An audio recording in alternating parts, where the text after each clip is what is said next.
pag meron kang kakilala at gusto mong batiin, ang sasabihin mo, "Hi, how are you today?" Hi.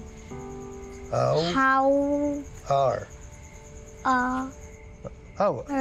are. Sundan mo ko. Hi. Ulitin natin, ha? How are you? Sandali How lang yan. are Yan. you? Oo. Tapos today. Yan. Today. Day. Yan. Today. How are you today? Kaya mo na. How are you today? Very good. Okay. Pag ikaw naman ang tinanong, oy, ang ibig sabihin niyan, ha? Kumusta ka ngayon? Oo, yun. Sa English, kumusta ka ngayon? How are you today? Okay. Pag ikaw naman ang tinanong ng ganun, ang magiging sagot mo naman, I am fine. How about you? Okay? Ulitin natin, masyado mahaba, pero wala akong magagawa. I am fine. Sabi mo? I am fine. Am fine. Hindi fine. Fine. Fine. Yan. I am fine. I am fine. Okay. How about you? How about You. you? Yan. Ang ibig sabihin yun, mabuti ako. Ikaw naman, kumusta? Mabuti ka rin ba? Ganon. Okay? At sana matutunan mo lahat yan, ha? Kailangan na kailangan mo rin naman yan para pagka nakipag-usap ka, pwede kang Tagalog, pwede kang English. Opo. Thank you po, Lola Mars. Ang galing-galing niyo po talaga mag-English. Walang anuman. Pero, Lola Mars, alam niyo po ba, si Kuya Mike, doon siya nakatira kay Teacher Val. Pero hanggang ngayon, hindi pa rin po sila magkaayos. Bakit po ganon?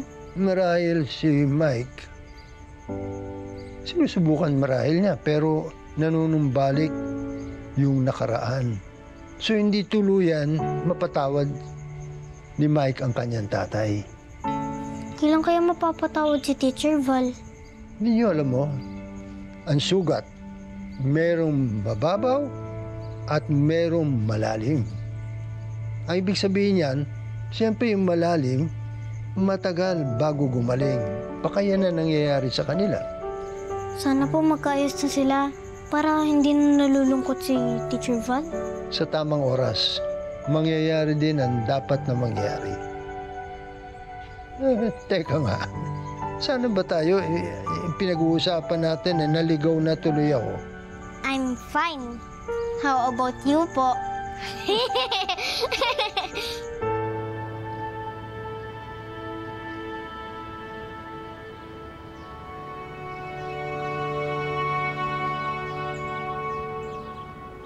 May mga man ba? Mga umutang? Sino naman ba? Haligi! Uy, Meron ka ba dyang kaldereta? meron! Ayun, isa lang, order ako. Ha? Isa lang? Isang order ng kaldereta? Oo. Kasya ba sa inyo ni Noli yan? Meron pa kami natitirang pritong isda. Tapos baka pandagdag lang namin yan sa ulam. Hindi na kami nakapamalengke kasi alam mo na, maulan. Ay! Naku, meron akong sinigang. Gusto mo? Sakto. Perfect yan, maulan. Sige, Kaya sabi sige. ko, salamat ha. Kukunin ko lang, sige. Sige, sige. Isa lang. Isa lang ha. Oy. Wow, sipag ah. Wow! Alam mo, pag ganyan ka ng ganyan, hindi lang puro stars makukuha mo. Next time, medals na. Gusto ko lang po kasi makasagot sa mga tanong ni Sir Noli. At saka, nagpaturo na rin po pala ako ng English kay Lolo Mars. Good job ah. Alam mo, tuloy-tuloy mo lang yan. Pero, ano ba bang kailangan mong tulong? Gusto mo pa ba magpatulong sa math? Ito, sa science, kasi nung bata ako, hindi mo natatanong, best in science ako nung sa elementary. Ha? Oh! Eh di marami po kayo stars, tsaka medal. Pero mas magiging marami ka. Basta pagbutihin mo at ayusin mo yung pag-aaral. For sure yan. Mas marami pa makukuha mo sa akin.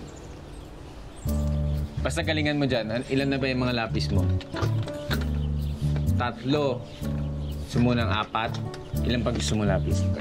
Eraser meron ka pa ba? Ha? Good job. Sino ang mga kaibigan mo sa school? Marami na. Oh, ito. Ay, Ito, mainit pa to, ha? oh, sige, Alinggi. Salamat sa sabaw. Ito pa. Of course. Sige. Anytime. Aral mabuti, ha? Bye, Alinggi. Thank you. Bye-bye.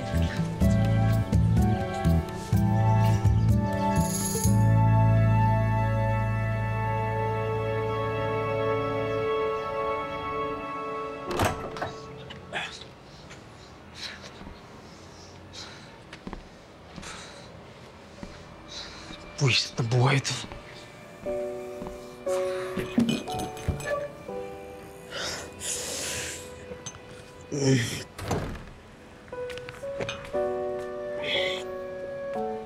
Medyo naparami ka yata, anak, ah. Ano? Pati pag-iinom ko, papakilaman mo. Halika. Alalayan na kita. Halika. Kaya ko. Kaya ko nga eh. Bitawan mo ko. Hindi mo nga kaya. Kaya ko! Bakit ba? Ano pakialam mo? Hindi porket tatay kita pwede mo nang diktahan yung mga gusto kong gawin. Tagal ka na nawala sa buhay ko.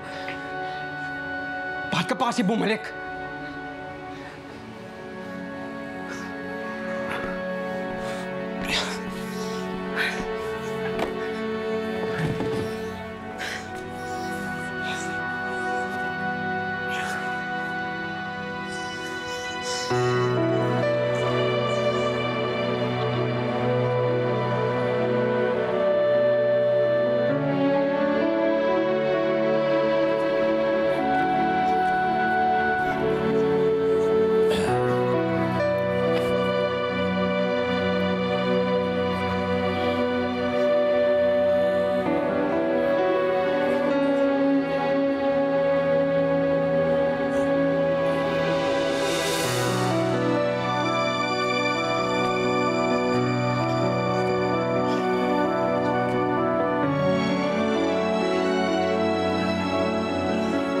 Patawad sa gagawin kong ito, anak.